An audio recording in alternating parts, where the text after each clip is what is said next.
Si tu apprécies mes vidéos, n'hésite pas à t'abonner et à activer les notifications pour ne rien manquer sur la chaîne.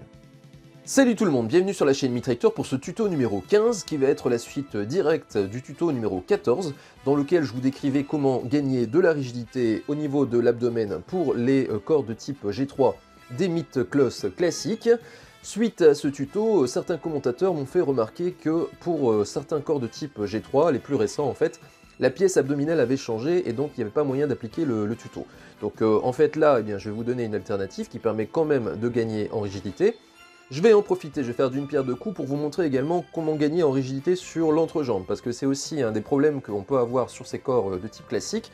Donc le point de départ, c'est cette figurine. Elle est c'est une V1, c'est-à-dire avec un corps G3 qui est d'un type un petit peu différent de celui que je vous ai montré la dernière fois.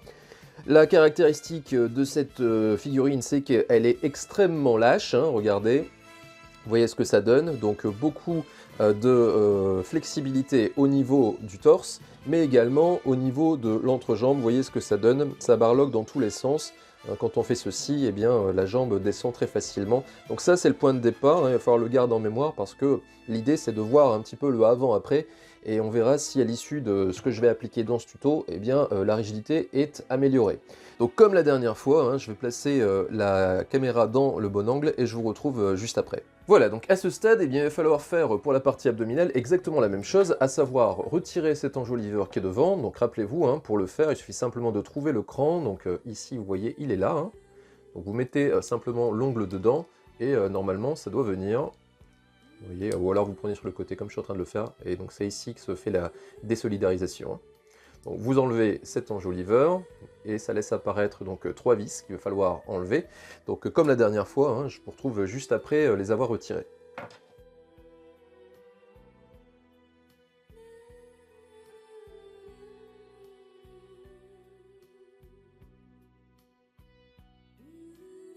Alors, première différence à noter, vous voyez, c'est au niveau de la taille des vis. La dernière fois, si je ne m'abuse, pour les deux vis du bas, on avait des vis qui étaient plus petites, donc qui faisaient la même taille, évidemment, celle du bas.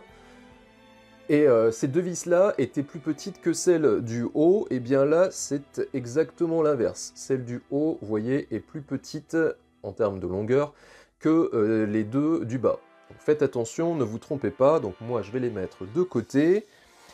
On va s'intéresser donc à ce corps. Donc le corps à ce niveau-là, c'est identique à la dernière fois. Donc vous avez une partie centrale qu'il va falloir retirer comme ceci. Bon, c'est tombé par terre, mais c'est pas grave, je le récupérerai après. Donc là, moi je vais dégager la partie basse, et on va s'intéresser donc à cette partie qui est, vous voyez, différente de ce que je vous décrivais dans le tuto numéro 14, dans le sens où, dans ce tuto, je vous avais dit que la partie qui était devant n'était qu'un enjoliveur en plastique, et qu'il suffisait simplement de tirer dessus pour laisser apparaître les vis en dessous. Et là, vous voyez que ce n'est absolument pas le cas. La pièce est d'un seul tenant, elle est thermocollée, donc peut-être qu'il y a des vis en dessous, mais de toute façon, on n'y a malheureusement pas accès. Donc comment faire pour ce genre de corps pour rigidifier cette partie? Il n'y a pas 36 solutions. Par le dessus, il va falloir essayer de mettre quelque chose pour combler au niveau de la boule pour dire qu'il y ait moins de jeu dedans. Donc soit vous bourrez de pâte FX, soit vous utilisez éventuellement du vernis, mais ça marche pas très bien, j'ai déjà essayé. Soit vous utilisez de la colle. Alors évidemment, dès qu'on parle de colle, il y a le risque qui est impliqué derrière. Donc là, il faut avoir conscience qu'on prend un certain risque qui est mesuré si on s'y prend bien. À vous de mesurer le risque gain-perte. Moi, personnellement, je trouve qu'il est assez raisonnable. Je vais vous montrer d'ailleurs comment procéder avec la colle, mais si vous n'êtes pas convaincu de ça, rien ne vous empêche de faire avec de la pâte FX ou éventuellement avec du vernis, mais je vous préviens tout de suite que le résultat sera beaucoup moins bon que celui que je vais vous montrer dans cette vidéo. Pour ce qui est de la partie basse de l'abdomen, là aussi, il n'y a pas moyen de démonter cette partie-là, autre qu'en tirant sur cette partie pour pouvoir la déloger. Dès qu'on tire sur une partie qui est fixée sur une autre, là aussi il y a un risque de casse, donc à vous encore une fois de mesurer ce ratio gain-risque. Donc moi, je vais le faire, donc vous voyez que cette partie-là, je peux la retirer simplement en tournant. En fait, le principe c'est toujours d'essayer de faire une rotation pour dégager la petite boule qui est en dessous. Donc là vous voyez, et ça vient tout seul, normalement. Maintenant, comme je l'ai dit, hein, il y a forcément un petit risque dès l'instant où vous allez mettre de la force pour dégager une pièce. Donc vous voyez comment ça se passe. Donc la petite boule est toujours sur la partie basse de la figurine. Et puis donc ici, vous avez son logement. Donc c'est dans ce logement qu'il va falloir simplement mettre, combler, encore une fois, avec une épaisseur. Donc ça peut être un bout de papier, ça peut être du vernis, ça peut être de la pâte à fixe ou ça peut être de la colle. Donc moi, pour cette partie basse, là, pour le coup, je vais utiliser du vernis. Donc je vais enduire de vernis cette boule-là. Et ensuite, une fois le vernis sec, eh bien, je replacerai la pièce dans son logement. Donc pour ce qui est de la partie haute, eh bien, je vais utiliser de la colle. Donc je vais d'abord commencer avec le vernis, parce que comme ça met beaucoup de temps à sécher, eh bien, au moins pendant que je fais le reste du tuto, peut-être que la fin, ça sera sec. Voilà, donc ça, c'est pas le Crystal Wall, mais c'est le Crystal Ball, hein, c'est le vernis que moi j'utilise. Donc vous voyez qu'il m'en reste plus des masses, hein. J'ai pas mal badigeonné certaines figurines. Vous savez très bien qu'avec le temps, les figurines ont tendance à s'affaiblir. Je dirais même plus, c'est que même quand on les achète neuves, parfois, elles sont déjà très très lâches. Donc très très vite, une bouteille de vernis, eh bien, un flacon de vernis plutôt, ça se vide facilement. Donc vous voyez que j'en mets quand même pas mal. Puisque le... Alors ça, c'est toujours la même chose, il va falloir doser en fonction du manque de rigidité de la figurine, hein. Si vous voyez que la figurine est très lâche, eh bien vous en mettrez sans doute un peu plus que si elle a déjà une certaine rigidité. Voilà, donc j'enduis la boule, j'essaye de faire quelque chose d'assez propre, et puis ben ça, maintenant, je vais le laisser assécher. Bon, je pense qu'une dizaine de minutes, ça devrait suffire. Et pour ce qui est de la partie vernis, eh bien, j'en ai terminé. Maintenant, donc, on va s'intéresser à la partie colle avec cet ergot-là. Donc pour cela, eh bien, vous voyez que l'idée, ça va être de placer une petite goutte de colle à l'intérieur ici. Si vous utilisez le tube directement, il y a de grosses chances que vous baviez autour et puis que vous ayez une catastrophe. Donc en fait, je vais me servir d'un guide, donc je vais me servir d'un... Je vais vous montrer ça. Je vais me servir d'un cure-dent sur lequel je vais mettre une goutte de colle, et cette goutte de colle, eh bien, je vais simplement la diriger vers l'intérieur de la pièce. Une fois que la goutte sera dedans, eh bien, l'idée, ça sera de remuer cette boule-là pour l'empêcher de se figer, et en faisant cela, eh bien, vous allez rajouter une épaisseur de colle à l'intérieur, qui ne collera pas à la pièce, mais qui simplement fera gagner en rigidité, puisqu'il y aura un peu de matière en plus. Vous voyez la différence par rapport à tout à l'heure, ce que je décrivais. Si vous mettez de la pâte à fixe ou si vous mettez du vernis, ça va rester majoritairement en surface, c'est-à-dire que vous allez en fait gagner un petit peu de rigidité sur la partie haute parce que vous aurez mis une épaisseur, mais sur la partie intérieure, ben, vous aurez toujours la même épaisseur, donc ce qui risque de rendre la pièce encore un peu lâche tout de même. Là, le liquide va pénétrer à l'intérieur de la boule, pas de la boule, pardon, mais du trou dans lequel évolue la boule, donc ce qui fait que celle-ci aura moins de marge de manœuvre et donc normalement devrait gagner en rigidité. Donc je vais préparer tout cela et je vous retrouve dans un instant. Bon, normalement là vous avez une bonne vision de ce que je vais pouvoir faire. Le conseil que je vous donne, c'est de plier un maximum l'ergot pour dire de pouvoir bien avoir une visibilité là où vous allez mettre la colle. Donc vous voyez, moi je le mets bien vers l'arrière pour dire de bien pouvoir avoir accès ici, hein. Donc je vais mettre ma petite goutte de colle ici que je vais pouvoir diriger avec mon cure-dent. C'est bon, c'est de la colle glue normale, hein. Donc regardez, hein, c'est ce que je suis en train de faire. Bon, là, à ce stade, pour l'instant, il y a zéro danger. Il suffit simplement de mettre la petite goutte sur le cure-dent et de faire en sorte qu'elle ne tombe pas. Donc voilà, je vais vous montrer. Voilà, vous voyez, petite goutte. Donc ça tient, hein, normal. Mettez toujours un petit bout de papier, du papier absorbant, etc. pour protéger votre plan de travail. Et ensuite, eh bien, il va falloir simplement diriger cette petite goutte à l'intérieur. Donc vous voyez que même en faisant ça, eh bien, j'ai réussi à baver quand même sur l'ergot, hein. Mais bon, on limite énormément la casse. Vous voyez, hein, je suis en train de diriger avec le cure-dent à l'intérieur de la boule. Voilà. Et ensuite, eh bien, il n'y a plus qu'à tourner cette boule à l'intérieur, encore une fois, pour empêcher la colle de se figer. Donc ben, je vais faire ça sans arrêt, ça risque de prendre un peu de temps, hein, ça dépend du temps de séchage de la colle. Et dès lors que vous avez gagné en rigidité et puis que a priori la colle, vous la pensez sèche, eh bien il suffit simplement d'arrêter et de remonter la figurine. Donc là, pareil que tout à l'heure, hein, je vais vous reprendre une fois que l'opération est terminée. Bien, donc ma pièce abdominale est sèche, donc la colle est maintenant figée sur la boule, donc j'ai gagné bien entendu en rigidité, mais bon ça on le verra une fois la figurine remontée. En revanche, la partie que j'avais enduit de vernis, là pour l'instant, eh bien, n'est toujours pas sèche. Donc en attendant qu'elle sèche, je vais passer à la suite du tuto et comme ça lui donnera le temps de sécher. On va donc maintenant rigidifier la partie entrejambe. Pour cela, il va falloir absolument dégager ici cette articulation. Pour le faire, il n'y a pas d'autre façon que de déboîter les jambes. Donc comme je l'ai dit tout à l'heure, dès lors que l'on déboîte, on prend un risque. Donc à vous de mesurer encore une fois le risque et de voir si le jeu en vaut la chandelle. Si vous voulez donc le faire, eh bien, il faudra procéder comme je vais vous le montrer. Donc vous allez simplement bien maintenir ici au niveau de la partie haute de la jambe et ensuite, eh bien, par un mouvement de rotation, vous allez déclipser la cuisse de son logement. Donc pour cela, eh bien, vous voyez, regardez comment je m'y prends. Donc vous voyez, j'opère une rotation et tout en tirant en même temps, comme ceci, voilà, ça finit par venir. Donc voilà comment ça se présente. Donc je vais vous le montrer hein, sur une jambe face cam et puis je ferai l'autre partie hors caméra. Mais il suffira simplement de reproduire ce que je vais vous montrer ici pour la jambe droite sur la jambe gauche. Donc ça, vous pouvez le mettre de côté, vous n'en avez pas besoin pour le moment. Ici, donc vous avez un enjoliveur là qu'il va falloir enlever. Pour cela, eh bien, il va falloir simplement tourner la partie et venir avec votre doigt enlever comme ceci, vous voyez ? Et ensuite la remettre en place. Donc comme ceci, voilà, et donc la partie enjoliveur, vous pouvez la retirer très facilement. Alors, il faut bien se souvenir que la partie avec un trou, ici, vous voyez que là, il y a une sorte d'écart à l'intérieur, alors que ici, sur la partie basse, non, hein, c'est tout au même niveau.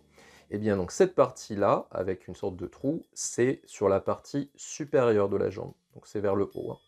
Donc ça, il faut s'en souvenir pour ensuite le remontage. Ça, on va le laisser de côté.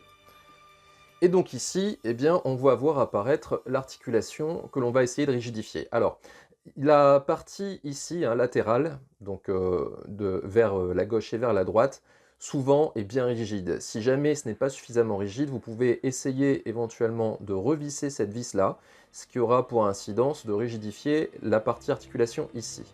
Mais en général, vous ne gagnerez rien sur la partie avant-arrière.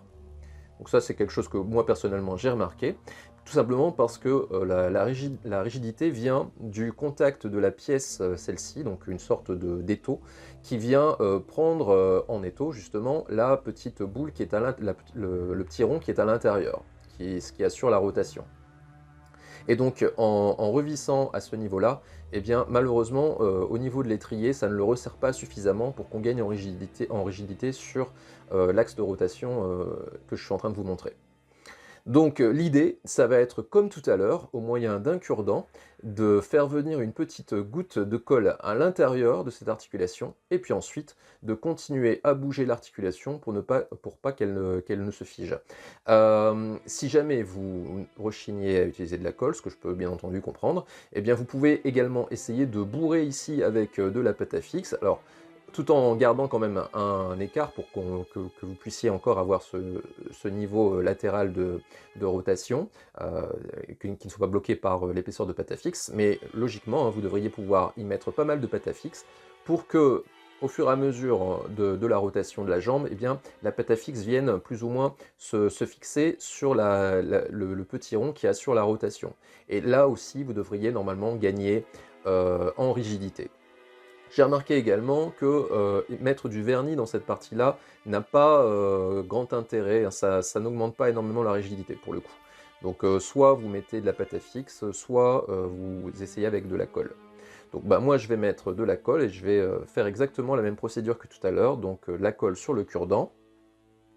Donc bon, je vais retirer le pied pour pas qu'il me gêne. Donc ce que je fais, hein, vous voyez, je fais exactement pareil que tout à l'heure avec la petite boule. Hein. J'essaye de faire en sorte d'avoir une très bonne visibilité sur l'articulation. Donc pour cela, eh bien, je mets celle-ci le plus vers l'intérieur, comme ça. Et ensuite, je vais pouvoir glisser mon point de colle à l'intérieur. Donc pareil, hein, petite goutte de colle. Il n'y a pas besoin que ce soit beaucoup. Il vaut mieux commencer avec un petit peu, quitte à en rajouter ensuite, plutôt que d'en mettre de trop et ensuite le regretter. Hein.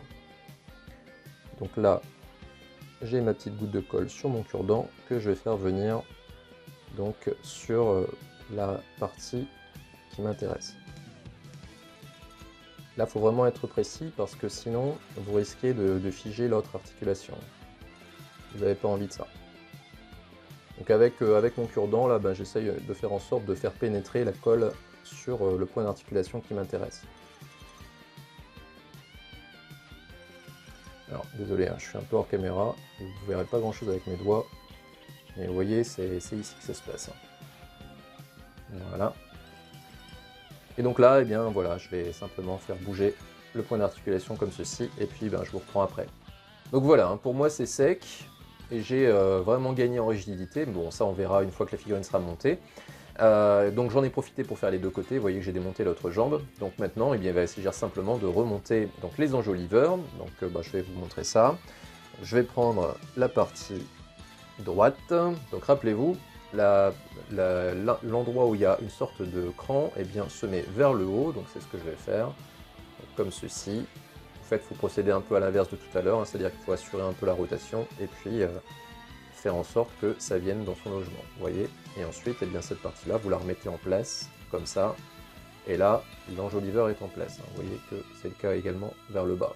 Bon, vous pouvez faire quelques petites rotations pour dire de bien le mettre, mais là, vous voyez, il est bien. Donc je vais faire la même chose de l'autre côté. Partie avec le cran vers le haut. Voilà. Et c'est en place. On le voit ici. Hein. Ensuite, eh bien, on reclipse les jambes. Alors, j'avais oublié de retirer le pied. Donc, ben, c'est simple ici. Là, il n'y a même pas de rotation à faire, il y a juste qu'à pousser. Hein. Voilà. Donc là, c'est en place. Et qu'il y ait bien la rotation. La deuxième.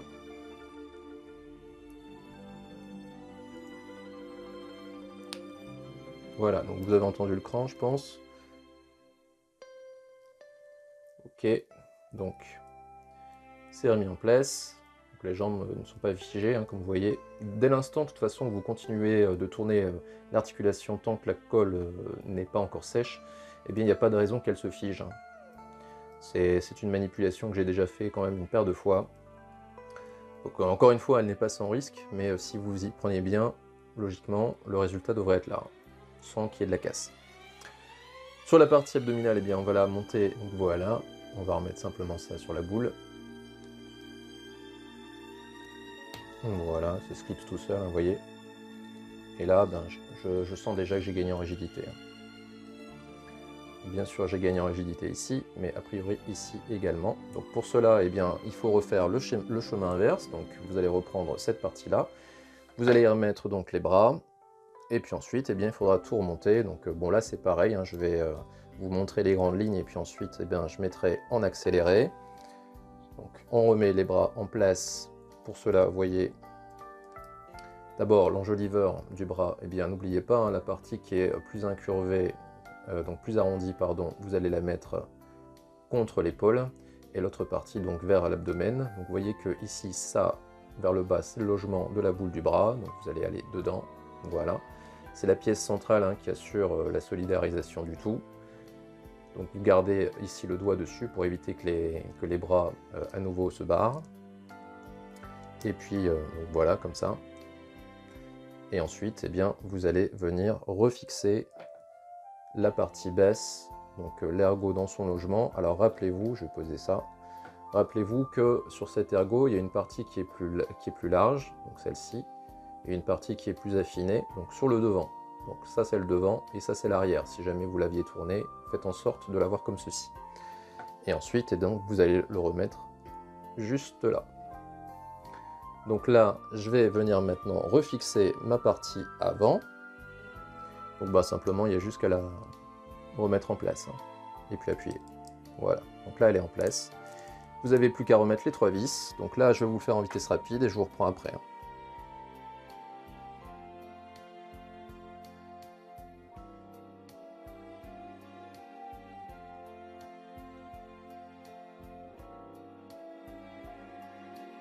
Donc voilà, hein, j'ai remonté la partie abdominale et la partie pectorale. Donc là, j'ai plus qu'à remettre l'enjoliveur dessus. Et voilà. Vous voyez qu'au niveau de l'action, eh bien, c'est invisible de l'extérieur, hein, puisque tous les enjoliveurs, en fait, cachent les articulations. Donc, en termes d'apparence, eh bien, vous n'altérez pas votre figurine. Je vais lui remettre les pieds, et puis donc, on va juger de l'action ou pas de ce tuto rigidité. Voilà. Donc je vais remettre la caméra dans le bon angle et je vous reprends juste après. Voilà, donc figurine remontée avec traitement de choc à la colle et au vernis qui a été appliqué. Maintenant, pour quel résultat? Eh bien, souvenez-vous, le point de départ, c'était une figurine qui était totalement désarticulée, pour laquelle, lorsque je faisais celui-ci, eh bien tout bougeait. Eh bien, vous voyez que maintenant, ça reste en place, y compris au niveau des jambes. Vous voyez que on a quand même une certaine rigidité que l'on n'avait pas avant.